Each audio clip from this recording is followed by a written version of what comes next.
Boa noite, meus amigos. Minha amiga Rosane, que bom ver Oi, boa noite. Boa noite, Rose. novamente. Iraci, Boa noite, Ana. Denise. Estamos todos nós reunidos aqui mais uma vez. Hoje, dia 3 de agosto de 2022, nessa quarta-feira, quando estudamos essa obra de Francisco Cândido Xavier, pelo Espírito de Emmanuel. O nome da obra é Emmanuel, porque foi a primeira obra psicografada por Chico Xavier do Espírito Emmanuel. E nós estamos estudando essa obra, estamos estudando o capítulo 3, que tem por título Roma e a Humanidade. Hoje nós vamos estudar o item 3.5, as pretensões romanas. Mas antes de nós iniciarmos o nosso estudo, nós vamos aqui fazer a nossa prece, agradecendo a Deus, agradecendo a Jesus, a oportunidade que todos nós temos de mais uma vez reunidos, podermos estudar essa doutrina tão consoladora, que tanto nos ensina, mas nos ensina primeiramente a termos compaixão, porque nós ainda somos muito carentes dessa virtude, e agradecemos muito a Deus por Ele nos dar essa oportunidade de aprendizado a cada dia. Então, Senhor, envolve-nos com seu amor, com sua misericórdia, fortalecendo os nossos espíritos, equilibrando as nossas energias, para que nós possamos, Senhor, continuarmos a nossa caminhada, buscando a autoeducação, buscando a nossa evolução espiritual e, acima de tudo, Senhor, buscando desenvolver essas virtudes tão necessárias para todos nós. Te pedimos também que o Senhor derrame sobre nós o seu amor, a sua misericórdia, que nossas energias possam ser fortalecidas e que nós possamos continuar realizando o nosso trabalho. E assim, agradecendo sempre a presença dos espíritos amigos, que sempre estão a nos intuir, a nos orientar, te pedimos amorosamente, ó Pai, que nos permite iniciarmos os nossos estudos da noite de hoje, na graça de Deus. Bem, meus irmãos, como eu falei, estamos estudando o capítulo 3, que trata de Roma e o Evangelho. E hoje nós vamos para o item 3.5, as pretensões romanas. Eu vou começar a leitura do texto. Então, Emmanuel diz assim: perdido o cetro da sua hegemonia na antiguidade, o espírito de supremacia perdurou, entretanto, na grande cidade, outrora teatro de todos os aviltamentos e corrupções da humanidade, né? Então a gente sabe que Roma, ao tempo de Jesus, alguns séculos antes e 1 ou 2 séculos depois da morte de Jesus, era ainda o grande império, Mas nós sabemos que todos os impérios terrestres são temporários. Então, uma civilização, ela cresce, chega ao ápice e depois, naturalmente, como acontece com todas elas, ela vai perdendo o seu poder. Chegando hoje ao século XXI, o que existe do Império Romano hoje? Apenas a cidade de Roma, né? A Itália, que é um país da Europa que nem tem tanto poder mais assim, frente àquele esplendor que era a época de Jesus. Como ele está dizendo aqui, com o passar do tempo, Roma, né, foi perdendo o cetro da sua hegemonia na antiguidade, como era o grande império da época de Jesus, né? O espírito de supremacia perdurou, entretanto, na grande cidade, outrora teatro de todos os aviltamentos e corrupções da humanidade. Então, esse poder ficou mais concentrado ali em Roma, mas muito mais voltado para a questão religiosa, não mais como o grande império, o grande exército, né? O grande poder bélico que Roma tinha. Foi dessa ânsia de operar o retrospecto da história que nasceu provavelmente o desejo de um bispo romano arvorasse em chefe do cristianismo, né? Talvez essa ideia de ter um papa, de ter um líder religioso, né, para ser o líder de todos os religiosos do mundo, tenha nascido ainda desse desejo de um líder religioso de reviver aquele poderio dos Césares, né? Até vamos pensar do ponto de vista reencarnacionista, quem sabe esse Papa, que ele diz aqui, né? Ele diz aqui, somente do princípio, um pouquinho antes, Emmanuel diz assim, somente do princípio do século VII, a presunção dos prelados romanos encontrou guarida no famigerado imperador Focas, que outorgou a Bonifácio a primazia injustificável de bispo universal.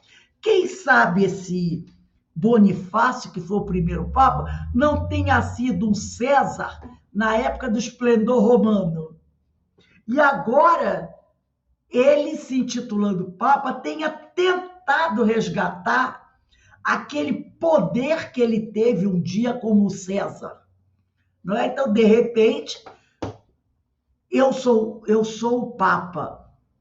Então, de repente é um César lá do passado, um Nero, um Calígula daquele, que agora vem como um religioso, tentando ainda, né, manter esse título, esse poder que talvez eles tenham tido com César. Então, ele diz aqui, foi dessa ânsia de operar um retrospecto da história que nasceu provavelmente o desejo de um bispo romano arvorasse em chefe do cristianismo.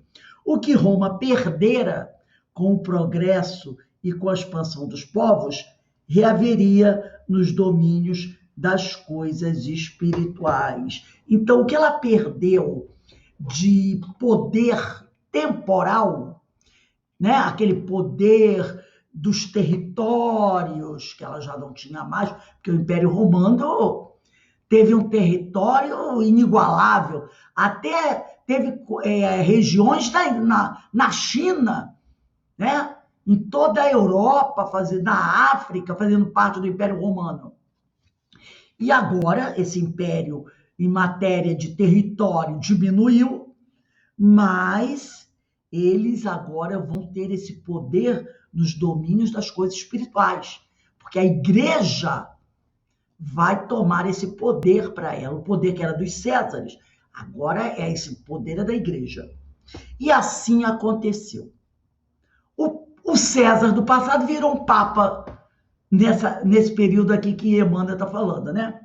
O Vaticano, porém, não soube senão produzir obras de caráter exclusivamente material, tornando-se potência de poder e autoridade temporais. Afogou-se na vaidade, obtendo o que procurava, porquanto tem o seu império na terra, que ainda não é o reino de Jesus. O seu fastígio, as suas suntuosas basílicas, as suas pomposas solenidades recordam o politeísmo e as dissipações da sociedade romana. E quando o sumo pontífice aparece em vossos dias na sédia gestatória, é o retrato dos cônsules do antigo Senado, quando saíam a público, precedidos de litores, o símile é perfeito. Quer ver uma coisa? Quando o Papa Francisco foi eleito Papa, é feita aquela votação, não é? E aí, quando os bispos e os cardeais reunidos escolhem um Papa, no alto da igreja, lá do Vaticano, no alto do Vaticano, tem uma chaminé. Dessa chaminé sai uma fumaça branca.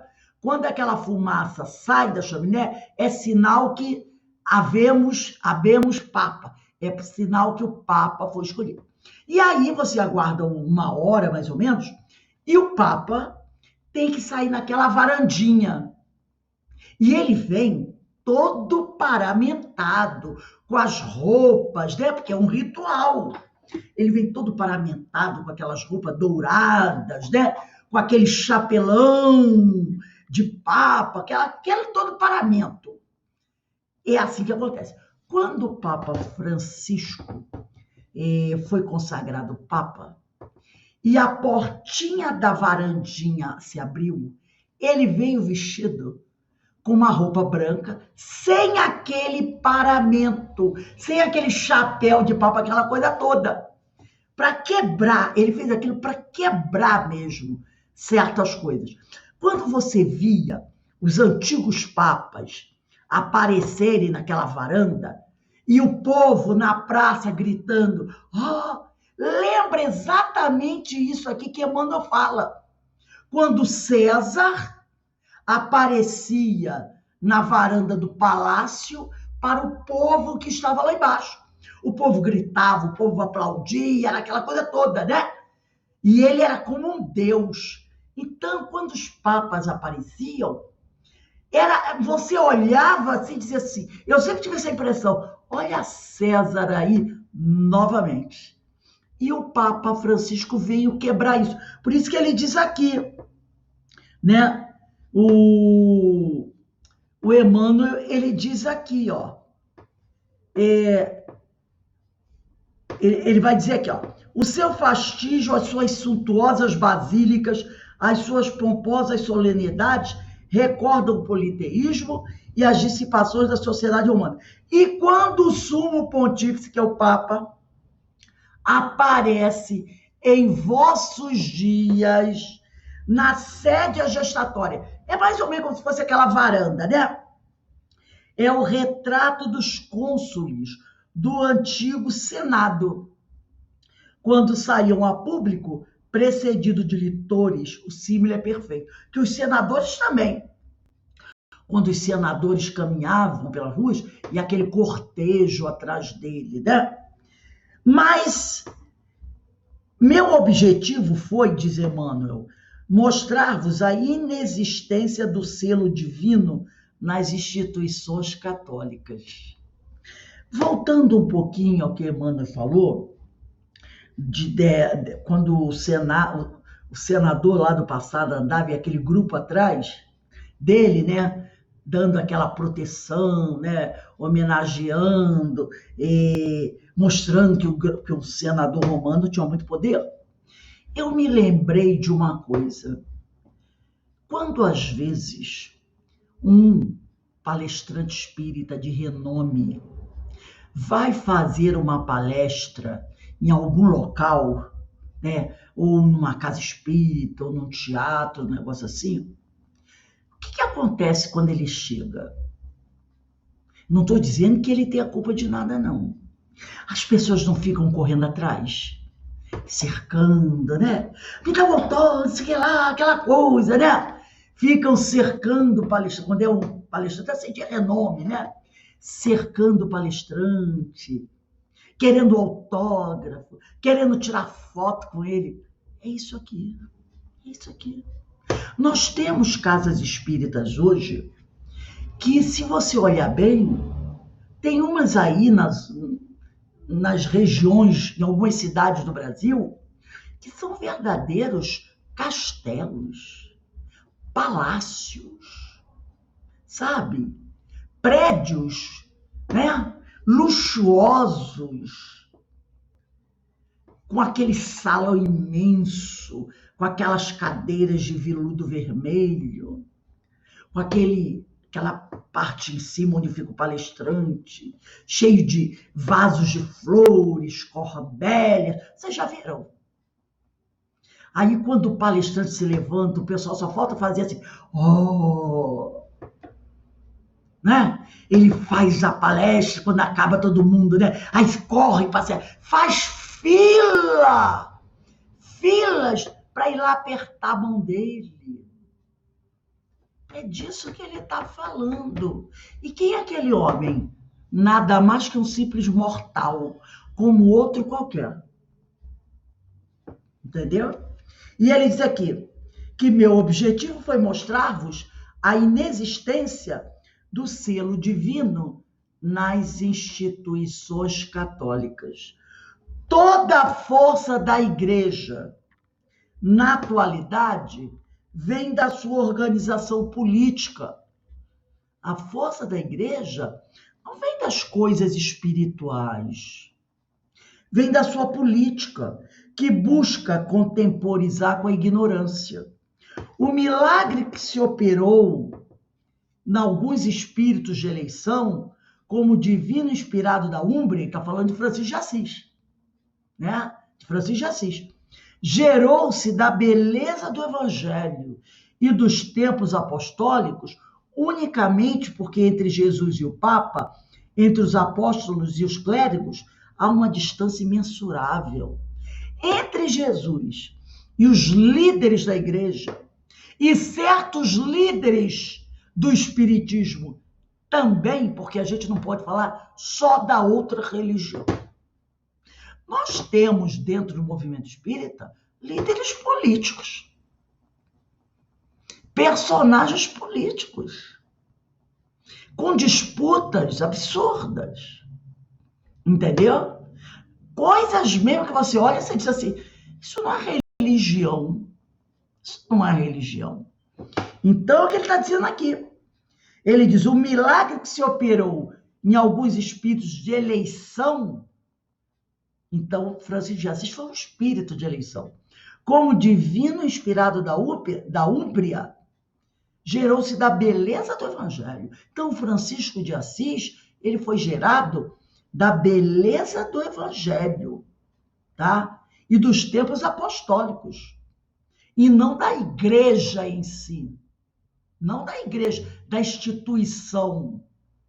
Porque entre Jesus e o Papa, e entre o Papa como instituição, tá, gente? Nós não estamos falando de pessoa. Entre os apóstolos e os clérigos, há uma distância imensurável. O Vaticano conservará seu poderio enquanto puder adaptar-se a todos os costumes políticos das nacionalidades. Enquanto os países, né, aceitarem o Vaticano, porque o Vaticano é como se fosse um país à parte, né? A gente sabe disso. O Vaticano é como se fosse um país dentro da Itália. Então, enquanto isso for aceito, ele vai permanecer, tá? Ele vai permanecer. Mas quando o evangelho for integralmente estabelecido, quando a onda de uma reforma visceral purificar o ambiente das democracias com a luminosa mensagem da fraternidade humana, desaparecerá, não podendo ser absolvido na balança da história, porque ao lado dos poucos bens que espalhou está o peso esmagador das suas muitas iniquidades, né?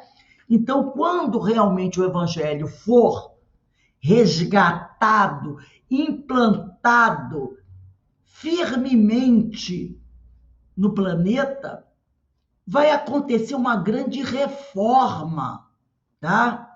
E vai purificar, como ele diz aqui, o ambiente das democracias, com a luminosa mensagem da fraternidade humana. Então, esse Vaticano, né, essas instituições muito afastadas de Jesus, irão desaparecer, porque não poderão ser absolvidas na balança da história. Porque realmente, quando você for reparar, ela teve o seu valor, sim, mas com o passar do tempo, ela foi espalhando muita dor, muita ignorância e deixou de fazer o bem como deveria ter feito, né? Já com tanto poder assim. Denise, lê pra gente esse primeiro parágrafo da notinha aí. Aí eu vou pedir para Iraci ler Iraci, não, o Alberto leu o segundo parágrafo, e a Iraci leu o terceiro, aí depois eu leio o último, vamos lá. Aí a Denise leu o primeiro parágrafo da notinha, tem uma Rosa, notinha. acho que o meu livro não tem notinha, não. Meu livro não tem notinha. Ninguém tem nota aí? Iraci, o seu tem nota? Tem. Então lê aí o primeiro parágrafo da nota. Segundo dados históricos, foi com a instituição dos concílios a partir do século XIV, século IV, que se iniciaram as deturpações da Igreja Católica, caracterizadas pelo abandono da simplicidade dos seus primeiros tempos e por ter procurado impor sua hegemonia sobre as demais religiões, culminando com a instituição do dogma da infalibilidade papal em 1870. No entendimento de Emmanuel, toda a criação de dogmas e rituais desvirtuaram gradativamente a Igreja, afastando-a dos princípios divinos do cristianismo. A conclusão do capítulo esclarece, porém, que esse desejo de poderio político meramente materialista cessará quando o Evangelho for integralmente restabelecido e quando a luminosa mensagem de fraternidade humana prosperar entre todos os povos. Percebe-se atualmente um grande esforço da Igreja Católica no sentido de instaurar na humanidade esse espírito ecumênico, fraterno, de verdadeira tolerância e amor cristãos previstos por Emmanuel.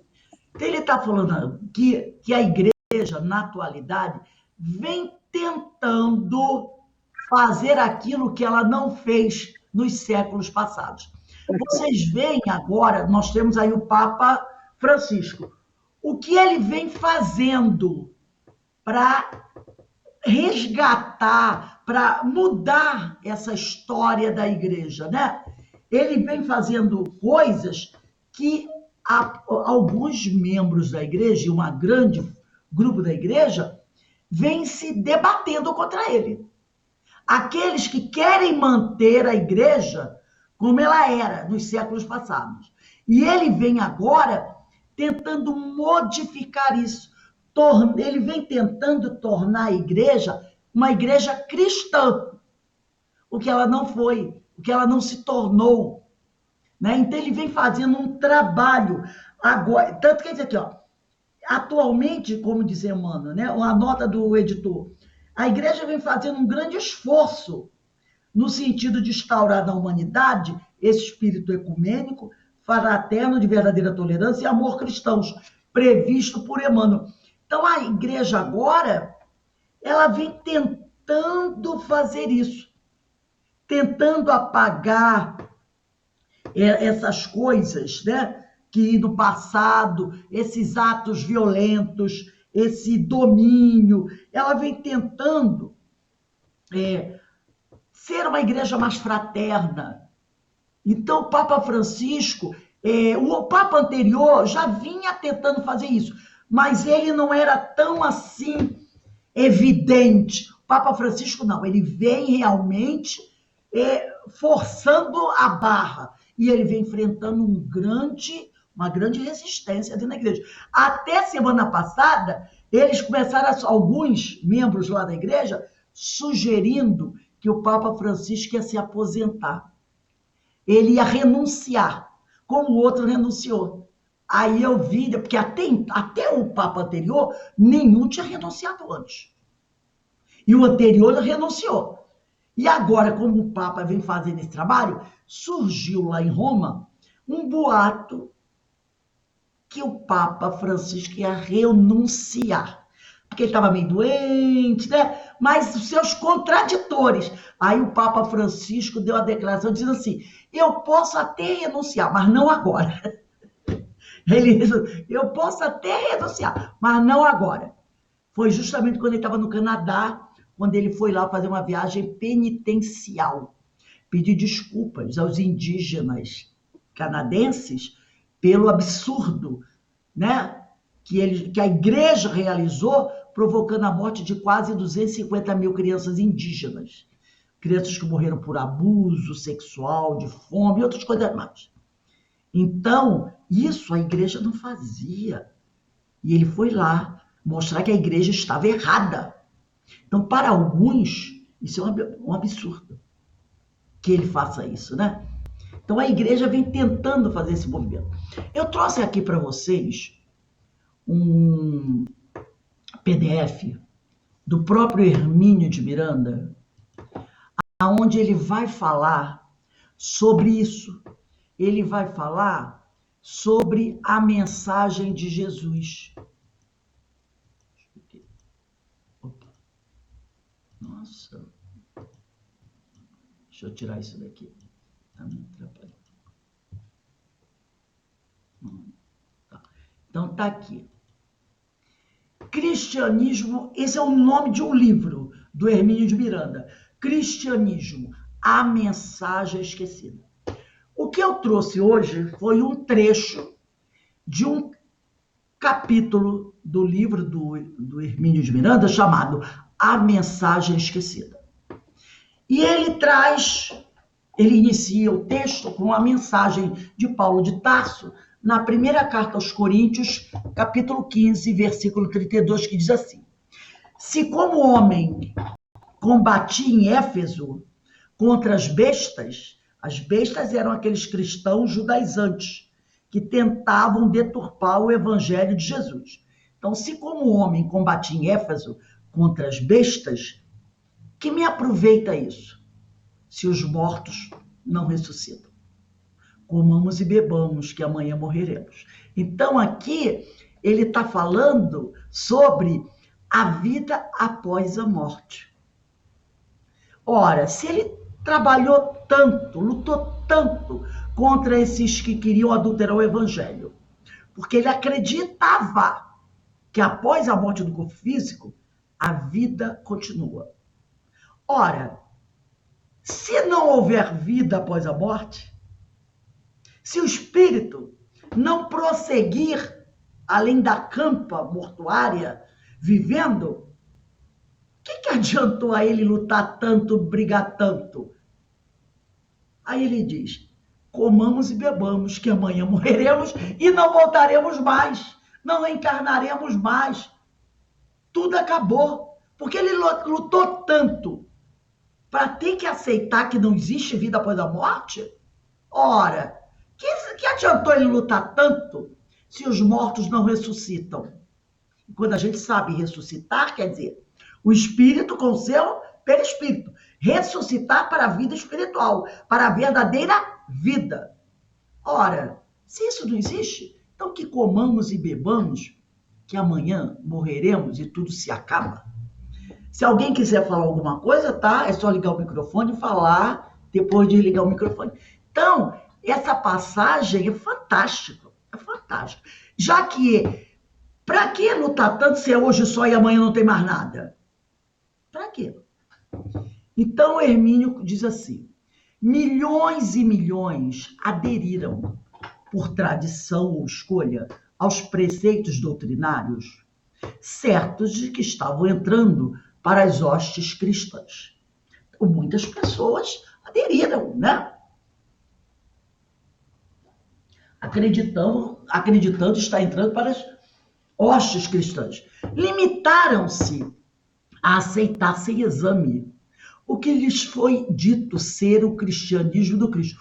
O que lhes foi dito ser o cristianismo do Cristo. Tal como ele teria ensinado e exemplificado na Palestina há quase 20 séculos. Pois não é. Muita coisa que foi ensinada não é o verdadeiro evangelho de Jesus.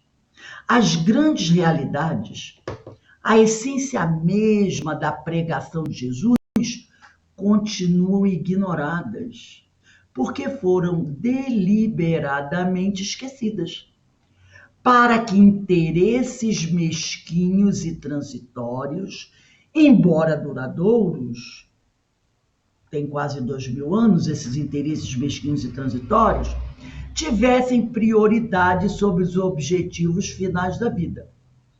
Para que por um tempo, infelizmente esse tempo alongou-se demais, continuasse o ser humano no livre exercício das suas paixões, no uso e gozo do poder passageiro, portanto, atado aos seus erros e, em consequência, à dor, como ensinou Jesus.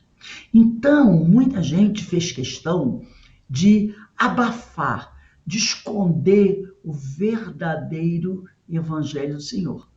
E esse tempo em que esse Evangelho foi abafado, escondido, foi um tempo muito longo, desde a morte de Jesus até o advento da terceira revelação, que aconteceu em 1857, com a publicação do Livro dos Espíritos, são quase 2000 anos. O majestoso Espírito, Jesus, que nos veio trazer essa mensagem renovadora e testemunhá-la, exemplificando-a perante os olhos atônitos do mundo com a sua morte, continua incompreendido e, para muitos, incompreensível. Uma vez considerado difícil e áspero o acesso ao reino de Deus, tema central da sua pregação, preferiram os atalhos, aparentemente mais fáceis, dos ritos, dos sacramentos, das missas, da justificação pela fé, dos dogmas e dos exclusivismos, enquanto se espera que Jesus volte sobre os seus passos e nos venha buscar para o céu. Porque tem muita gente dizendo assim, Jesus vai voltar para nos salvar. Enquanto isso, tem muita gente que simplesmente sentou e está esperando. Jesus vai vir me salvar. Ele vai voltar. Vamos ficar sentados aqui esperando que Jesus vai voltar. Achou-se preferível concentrar todos os esforços na elaboração de um corpo doutrinário e na sistematização de uma prática que conservasse para nós a mesma exausta fórmula multimilenar de deuses irados, aos quais devemos propiciar e com os quais temos de barganhar os mesmos gestos, posturas e ritos sem sentido, sem nenhum esforço de autorrenovação. Então a gente vê as religiões de hoje e até a própria religião espírita, né, com algumas práticas que você lembra que são práticas que não têm nada a ver com o que Jesus ensinou. Aonde muitas pessoas estão até, de certa forma, barganhando com os espíritos. Eu vou frequentar lá a casa espírita 3 vezes. Vou assistir a palestra pública, vou lá tomar o meu passo, vou beber a minha água fluidificada, vou fazer tudo certinho, porque a espiritualidade vai olhar para mim e vai dizer, opa, vamos retribuir ao companheiro aqui. E ele faz tudo isso sem verdadeiramente realizar um esforço de autorrenovação. E com isso ficaram deslocadas as prioridades e subvertidas. Se o que importa é construir o reino de Deus em nós, para que ele se reflita e se projete no mundo em que vivemos, se a metodologia dessa conquista é o exercício do amor universal, do perdão sem limite, da caridade desdobrada sobre todas as suas manifestações, como está lá, né, no Evangelho, aqui, Evangelho segundo o Espiritismo, capítulo 15, né? Qual é o título do capítulo 15? Está aqui, ó. Fora da caridade não há salvação. Por que concentrar ênfase em esdrúxulas e inúteis formulações dogmáticas? As tônicas da mensagem esquecida de Jesus continuam ignoradas, enquanto dele fizermos um Deus que morreu para nos purificar de nossos erros. Então, muita gente ainda vê Jesus como um Deus e não como um espírito superior, um espírito puro. Mas um espírito, como nós. E foi ele que disse, né? Vós podeis fazer tudo o que eu faço e até muito mais. Mas muitos colocam Jesus como um Deus e adoram a Jesus. Jesus não é para ser adorado. Quem deve ser adorado é Deus. E ele também nunca disse que ele era Deus. Não é? Então, tem até uma oração que diz: e o Espírito, e o Espírito de Deus se fez carne e habitou entre nós. O reino de Deus deixou de ser uma realização pessoal, uma conquista, um trabalho íntimo de autorrealização, para depender do arbítrio daquele que, em nome de Jesus, se senta num trono, como herdeiro em linha direta de uma dinastia de delegados divinos da Terra. Aqui ele está falando do Papa, dos papas, não é? Porque o reino de Deus, instalar o reino de Deus dentro de você, é uma realização pessoal, é uma conquista, é um trabalho íntimo.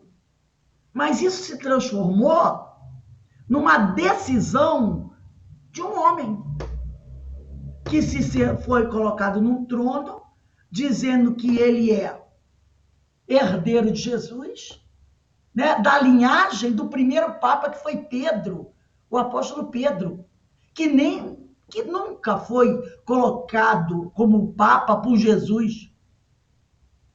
O que também é incongruente, pois ele já não nos teria redimido, né? O que aconteceu com as realidades ignoradas, mas não desconhecidas? Continuaram rejeitadas, sufocadas, escondidas, temidas e até perseguidas. A cura de leprosos, cegos e possessos, paralíticos e obsidiados, fenômenos naturais como a pessoa bem dotada e ligada aos poderes superiores da vida, leia-se Deus, poderes superiores da vida, né? Pode exercer e tem exercido por toda parte, acabou conceituada como evento sobrenatural e derrogação de leis divinas, e, portanto, só possíveis ao próprio Deus. A capacidade de um médium de promover a cura dos leprosos, dos cegos, a capacidade de um homem, né, com a sua mediunidade, de doutrinar espíritos, esclarecer os espíritos, como acontece nas mesas de desobsessão, evangelizando aquele que está sofrendo a agressão e evangelizando o agressor, como Jesus fazia, como os apóstolos de Jesus também faziam, não é verdade? Erguendo paralíticos. Esses fenômenos naturais que uma pessoa bem dotada, uma pessoa, né, uma moral elevada, uma pessoa dotada de muito amor no coração, essas coisas que eram muito comuns naquela época, os discípulos de Jesus realizavam, vários outros realizavam isso, e hoje, uma pessoa com muito amor, ao erguer as mãos, ao impor as mãos sobre a cabeça de uma outra pessoa que está sofrendo, que está doente, e fazer um apelo a Jesus, a Deus, aos amigos espirituais, poderá, com essa imposição de mãos, com o seu passe, auxiliar aquele irmão. Isso era uma coisa muito natural, e é uma coisa natural. Tudo isso passou a ser conceituado como uma coisa sobrenatural. Virou um milagre, uma alteração, uma derrogação das leis divinas, e que só possível ao próprio Deus ou os eleitos dele. Ô, Rose, Oi, fale. isso que você está falando aí é muito importante dentro da sua fala, porque na nossa própria doutrina, no Espiritismo, também tentam, eu vejo um pouco isso, também tentam colocar Jesus no lugar de Deus, Exatamente. porque E Emmanuel, na justiça divina, existe uma mensagem que ele fala que a gente nunca deve duvidar de um irmão, né, que esteja em situação assim, muito difícil, dizer que viu, que esteve com Jesus. Porque a gente tem essa mania de achar assim, não, que é impossível. Isso não é impossível. Jesus está junto da gente. Jesus E a gente tem quiser. e a gente tem a gente está ainda com essa mania que, a meu sentir, é católica, ainda é reminiscência católica. Jesus, ele nunca foi embora. É o espírito imortal, né, de uma envergadura maior, mas com uma responsabilidade com cada um que está no planeta Terra. Exatamente. Então, basta que, porque ele diz que veio para os doentes, né, aqueles doentes que a gente sabe, os doentes morais, Eu não vi os doentes de toda espécie. Ele não veio, porque os sãos já estão no caminho, né? Ele diz, Então, que a gente passe a ter maior contato com ele, trazê-lo mais para junto da gente. Ele diz, os sãos não precisam de médico, e eu sou o médico das almas. Das almas o quê? Desequilibradas, daqueles que estão precisando. Quer dizer, não só das almas desequilibradas, ele é o médico das almas. Agora, os seus preferidos, vamos dizer assim, entre aspas, preferidos, são aqueles mais necessitados, porque são aqueles que precisam mais. Então, no momento que você eleva o seu pensamento a Jesus, ele pode estar com você, aparecer para você, porque ele pode fazer o que ele quiser. Eu é que não posso dizer assim, hoje eu vou lá ficar com Jesus. Ah, eu quero. Né? Agora, Jesus, ele pode. Se eu faço uma prece sincera, quem vai dizer para mim que é impossível que Jesus venha estar comigo e que eu não possa ver Jesus? Se ele assim o desejar, eu verei sim. Entendeu? Então, são algumas coisas que são colocadas botando Jesus no trono bem alto e você aqui na terra. Uma simples ameba que não pode imaginar se aproximar de Jesus. Esse tipo de coisa é, sim, vamos dizer assim, colocar essas práticas, entre aspas, judaizantes, entre aspas, né? Quer dizer, de outras religiões dentro da doutrina espírita. E aí ele diz aqui, a manifestação pessoal de Jesus, após a tragédia da cruz, foi mascarada de ressurreição. Ou seja, uma ressurreição nesse sentido, uma restituição da vida ao seu cadáver, o que é completamente impossível. Porque, pela lei, no momento que o espírito se desligar com o rompimento daquele cordão, entre aspas, desse cordão do corpo físico, não pode voltar ao corpo esse espírito. Está no Evangelho. No momento que há o desligamento total do espírito do seu corpo físico, diz assim, ó, nem o filho pode fazer com que esse espírito volte àquele corpo, porque aquele corpo está começando a entrar em decomposição. Eu estava lendo um livro muito bom do Alberto Souza Rocha, acho que é Alberto Souza Rocha, sim, onde ele diz o seguinte, que devido às energias que estão no corpo físico ainda, do pretérito, ectoplasma, quando o espírito se afasta, é graças a essas energias que o corpo demora um pouco a se decompor. Entendeu? Essas energias é que ainda mantém a coesão das células. Por isso que o corpo vai levar alguns dias para se decompor. Porque se não fosse essa energia, se desfazia logo. Muito interessante isso. Qualquer hora dessa eu vou resgatar essa orientação. Ele falando dessas energias, né, que ficam no corpo ainda, né? E é elas que mantêm ainda a coesão do cadáver, permitindo que essa decomposição leve alguns dias. Então, esse espírito não pode voltar para o cadáver que está em decomposição. E é isso que essa ressurreição essa manifestação pessoal de Jesus, essa ressurreição do Espírito.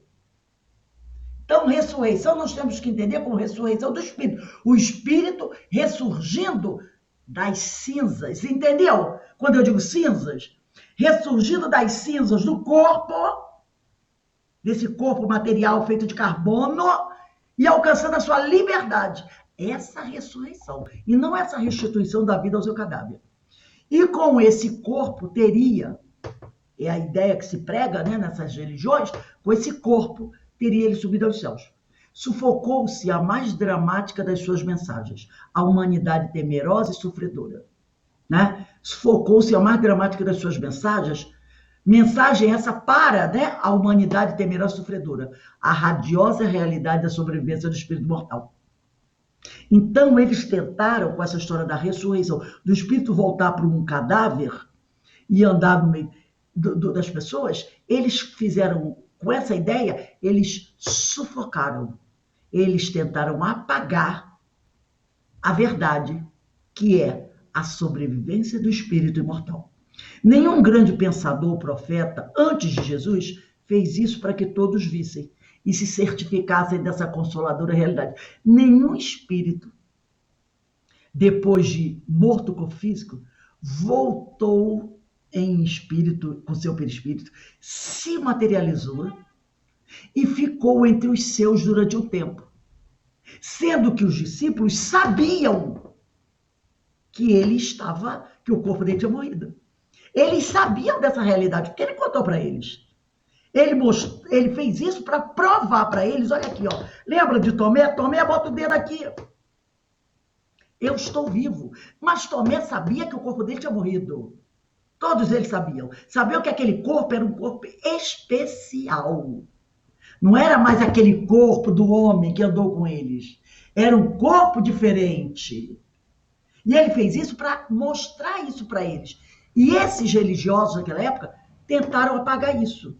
Suas aparições têm este significado tão simples e, ao mesmo tempo, tão transcendental.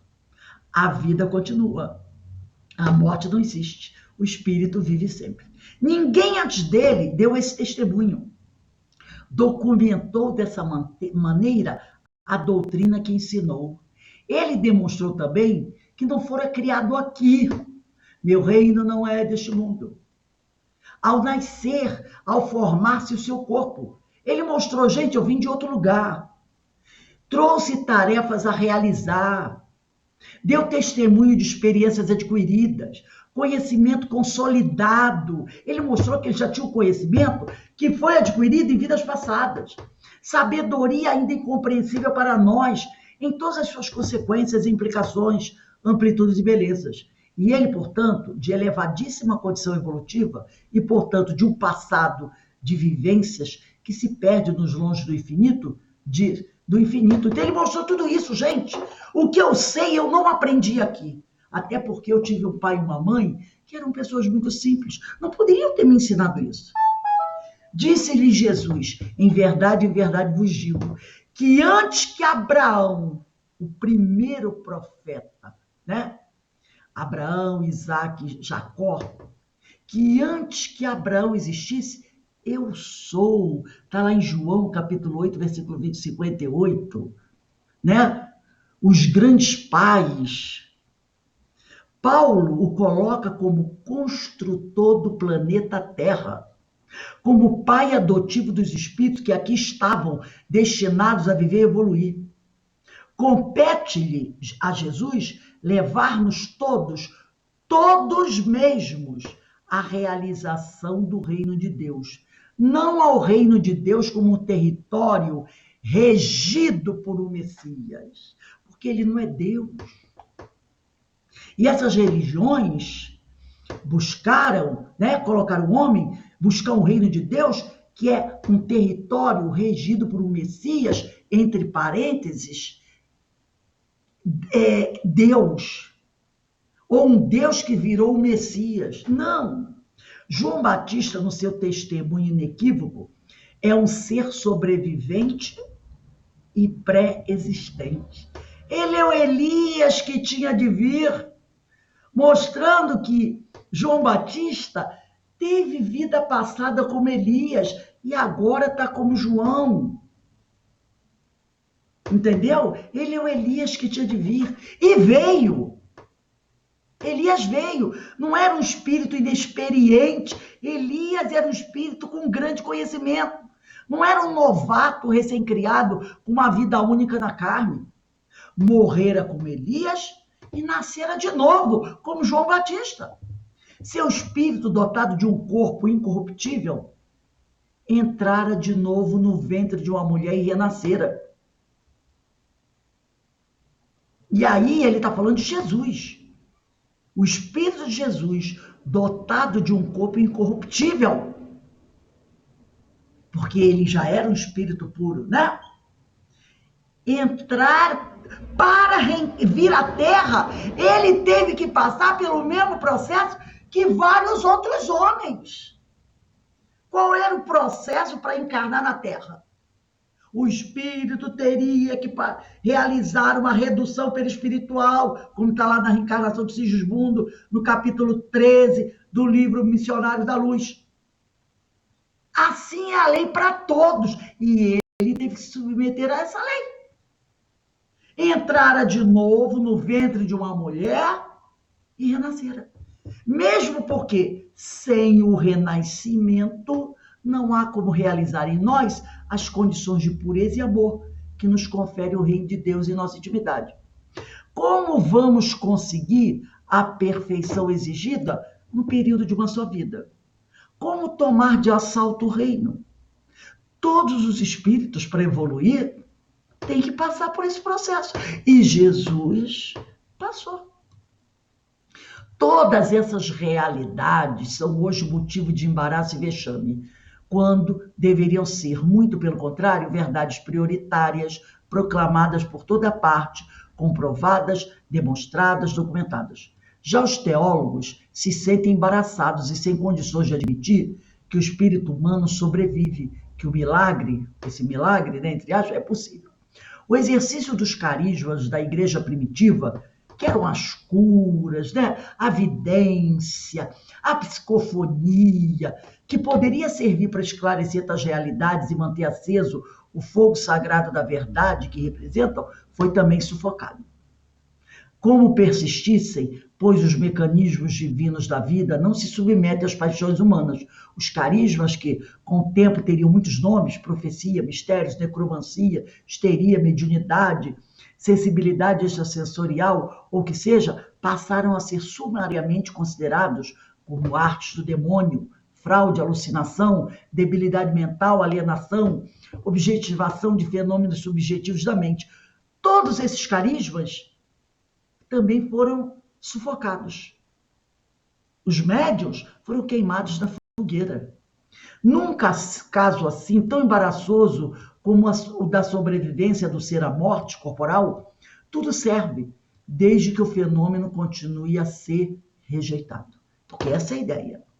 É que as realidades ora ocultas ou rejeitadas, esquecidas, têm no seu bojo um irresistível potencial contestador perante o que está aí como doutrina cristã.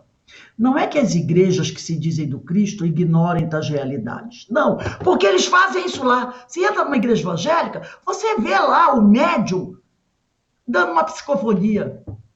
É que as temem por saberem de suas consequências e implicações. Então, eles dizem, né? Você vê que tem isso na igreja evangélica, nessas igrejas. Mas eles não assumem isso como a doutrina espírita ensina, que é o cristianismo vivo, porque eles têm medo da responsabilidade. Ocorre aqui uma dramática simetria histórica. Ao tempo de Jesus, os poderes religiosos instalados no topo da pirâmide social e política compreenderam tão bem as implicações contidas da ideia do reino de Deus, que manobraram para fazer calar aquele que a preconizava. Nos tempos modernos, o drama não é menos impressionante. Uma vez admitidas as realidades que tais fenômenos demonstram, as igrejas se desarticulam estruturalmente, como corpo e como espírito. Ou seja, nos seus organogramas político-administrativos e nos fundamentos do que se persiste obstinadamente em apresentar como doutrina cristã. Por quê? Se o homem comum pode curar, se o homem comum pode conversar com os espíritos, para que os intermediários? Cadê os sacerdotes? Para que aquele que diz que você quer falar, você está precisando de alguma coisa, meu filho? Faz assim, assim, assim, assado, que eu vou pedir para ele vir te ajudar. Ora, lembra da nossa irmã Marilena Mota? Nós temos o DDD, descagem direta com Deus. Mas para esses homens, você não pode lhe fazer o DDD. Tem que usar, tem que pedir a eles. Por outro lado, se não aceitarem tais realidades, dentro de algum tempo, não terão mais o que dizer ao ser humano que sofre, que busca, que espera, que anseia. Então, a continuar desse jeito, daqui a pouco eles não terão mais como consolar, porque o que eles vão fazer não consola mais. Por isso que Jesus falou, vou enviar o Consolador, porque ele sabia que o que esses homens tinham a oferecer já não atenderia mais. Dizer o que é aquele que busca? Que crê e espere que Jesus virá buscá-lo um dia, desde que ele se filie a determinada igreja e cumpra determinados rituais? Essa não é a realidade que o crente irá encontrar no mundo póstumo, para onde seguimos todos ao término de cada existência na carne. Estimular com o quê? Aquele que vive cercado de dificuldades e problemas, sem comida sobre a mesa, sem roupa sobre o corpo e sem esperança dentro do coração. Que lute pelas transformações sociais, por bem ou por mal, pelo voto ou pelo crime, se preciso for. Consolar como? Ao que anseia pela paz e vive atormentado, que deseja o amor e vê o ódio por toda parte, que se esforça por praticar o bem, que deseja, mas rescinde do mal que não deseja. Lembra? Porque eu ainda faço o que não quero e não faço o que quero. Com o sacramento catártico da confissão e com o outro ilusório de que está se alimentando da carne de Deus e bebendo o seu sangue, embora muita gente não tenha percebido ou não queira perceber, o embaraço e o vexame estão nessas e inúmeras outras perguntas para as quais as respostas vão ficando cada vez mais vagas, imprecisas, hesitantes e sem convicção, precisamente porque lhes falta o apoio insubstituível da verdade. Jesus disse, seja o vosso falar sim, sim, não, não, disse ele em Mateus capítulo 5, versículo 37. Conhecereis a verdade, e a verdade vos libertará. Está lá em João capítulo 8, versículo 32. Em verdade te digo, falamos do que sabemos e damos testemunho do que vimos, porém não recebeis o nosso testemunho. Se não acreditais quando vos falo das coisas da terra, como acreditareis quando vos falar das coisas do céu? Está em João capítulo 3, versículo de 11 a 12. Se os que hoje falam em nome de Jesus ainda não acreditam nas coisas do céu, então o momento é grave e crítico, porque aí estão as realidades rejeitadas, a verdade que se tornou vexatória exatamente para aqueles que se dizem seus dispensadores, seus guardiões, seus arautos. Há muito que se mudou o enfoque e reverteram-se as prioridades. E das coisas do céu passou-se a cuidar das coisas da terra. E como cegos dirigindo cegos, armou-se o espetáculo lamentável da insensatez. Têm olhos, mas não querem ver. O tema central da pregação de Jesus, portanto, não é o da sua divindade, o do messianato, da descendência davídica, do nascimento excepcional ou a prática de sacramentos e rituais. É o do reino de Deus que incumbe a cada um realizar pessoalmente, na intimidade do ser, com a instrumentação do amor universal sem limites ou ressalvas. Jamais poderíamos entender a amplitude das implicações de seus ensinamentos se ele não houvesse demonstrado como fez a continuação da vida. Por isso escreveu Paulo aos Coríntios com veemência e convicção. Se Cristo não ressuscitou, leia-se, sobreviveu, vazia a nossa pregação, vazia também a nossa fé. Na primeira carta aos Coríntios, capítulo 15, versículo 14. E mais adiante, pois se os mortos não ressuscitam, sobrevivem, também Cristo não ressuscitou. E na primeira carta aos Coríntios, capítulo 15, versículo 16, e ainda, e se os mortos não ressuscitam, comamos e bebemos, pois amanhã morreremos. A grande mensagem esquecida do Cristo é, pois, a da realidade espiritual, com tudo o que nela está implícito e explícito. Essa é a realidade, essa é a grande mensagem esquecida do Cristo, esquecida propositadamente. A da realidade espiritual com tudo que nela está implícito e explícito. E é isso que os homens fizeram. Para quê? Para que eles possam ser o intermediário, o elo de ligação entre o homem e Deus. Essas instituições querem isso. Mas não precisa haver esse intermediário. Entendeu? Basta que você leve o seu pensamento ao alto e converse com Jesus, e converse com Deus, e o Senhor te ouvirá. O Senhor te ouvirá. Mas tudo isso, como diz Hermínio, foi propositadamente apagado para que o homem se coloque sempre na dependência dessas instituições. E dentro da casa espírita, muitas vezes você vê isso. Você vê isso. É o médium majoritário, aonde todos os espíritos só se comunicam através dele. Entendeu? Se você disser, não, eu tive aqui, um espírito fulano de tal, conversou comigo, me orientou, eu falei com ele, eu senti, o pessoal já fica assim. Então tem aquele, né, ou aquela que tem a pretensão de ser um majoritário. E para que você possa entrar em contato com essa espiritualidade, você tem que estar lá dentro da casa espírita. Você não pode fazer isso dentro da sua casa. Entendeu? Agora você pode, sim. Paulo disse, nós estamos cercados por uma multidão de testemunhas. Por que dentro da sua casa você não pode fazer um culto no lar? Por que dentro da sua casa você não pode fazer um estudo? Por que dentro da sua casa você não pode entrar em contato com essa espiritualidade? Tem que ser só dentro da casa espírita.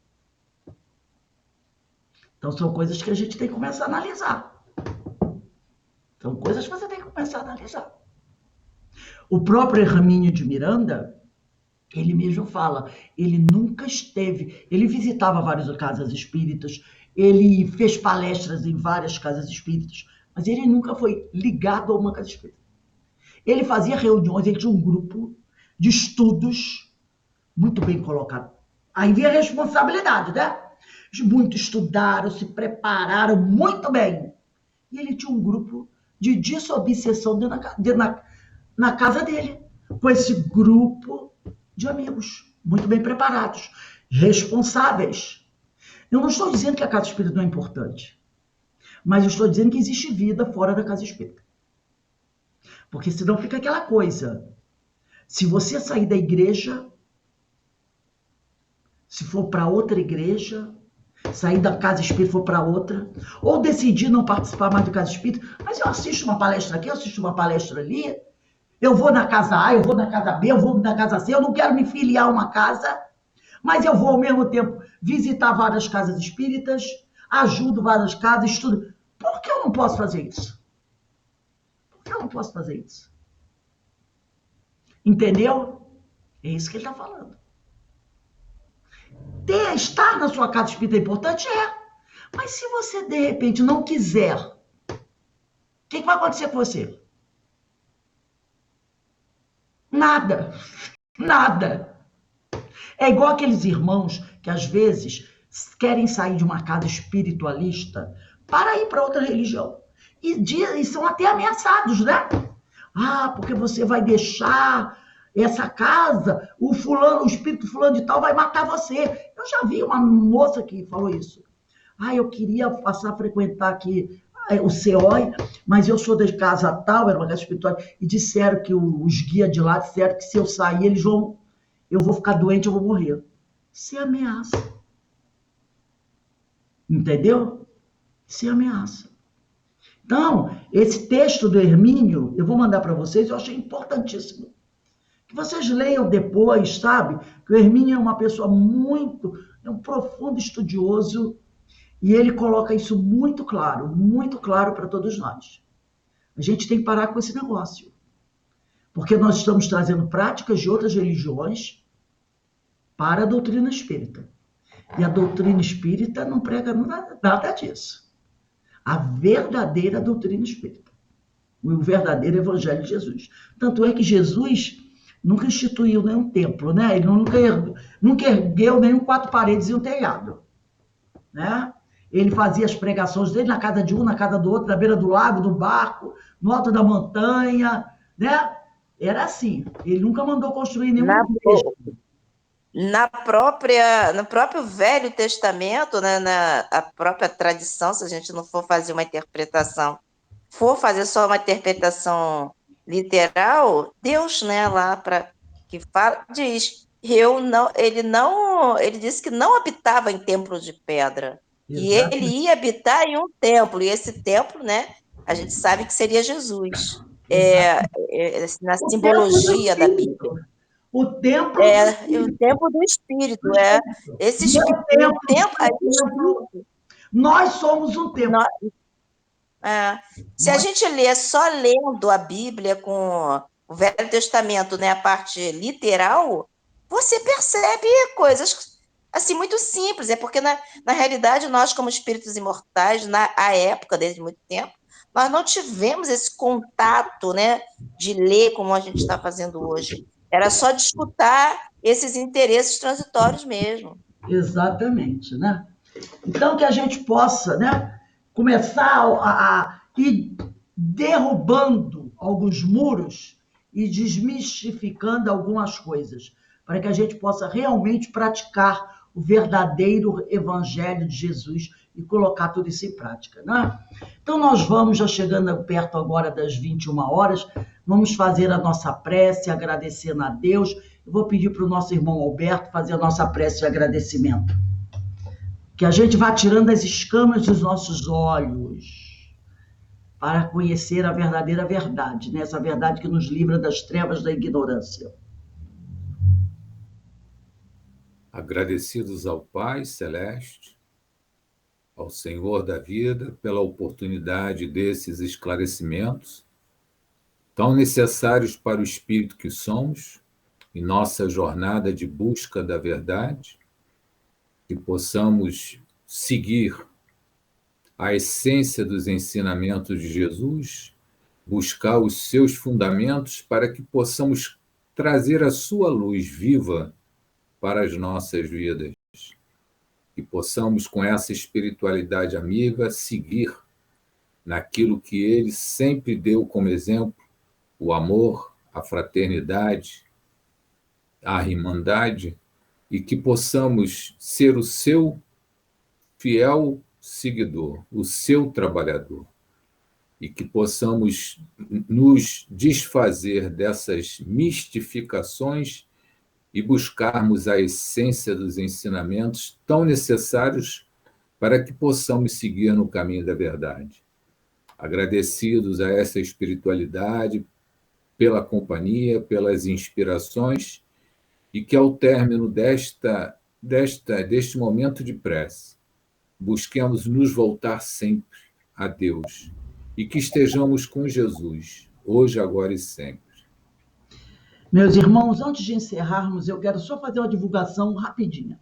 Dia 28 de agosto, domingo, às 10 horas, nós teremos o nosso Fórum de Ideias e Debates de 2022. O tema é o impacto da dependência digital e das redes sociais no nosso dia a dia. Quem vai fazer esse trabalho conosco é a nossa irmã Érica Cristina. Então, dia 21 de agosto, domingo, 10 horas, eu vou mandar hoje já o cartaz para vocês e eu convido a todos para participarem dessa reunião conosco, tá bom? Domingo, 21/8. Tema muito interessante e muito atual. Então, meus amigos, uma boa noite a todos. Que o Senhor nos abençoe. Boa noite, muito obrigada. Um beijão aí para vocês.